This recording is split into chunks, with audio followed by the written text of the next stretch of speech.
સિદ્ધપુરની સહકાર ટ્રેડિંગ નામની દુકાનના માલિકે દુકાનનું શટર બંધ કરી દુકાનમાં જ જીવન ટૂંકાવ્યું। છેલ્લા કેટલાક સમયથી પાટણ શહેર અને જિલ્લામાં જીવનથી નાસીપાસ થયેલા લોકો આત્મહત્યા કરી પોતાની જીવનલીલા સંકેલી લેતા હોવાના કિસ્સાઓ પ્રકાશમાં આવી રહ્યા છે।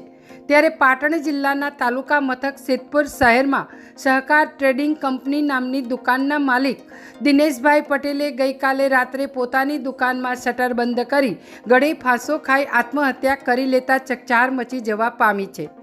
બનાવની જાણ સિદ્ધપુર પોલીસને થતાં તેઓએ ઘટના સ્થળે પહોંચી લાશનું પંચનામું કરી પીએમ અર્થે મોકલી આપી આગળની તજવીજ હાથ ધરી છે।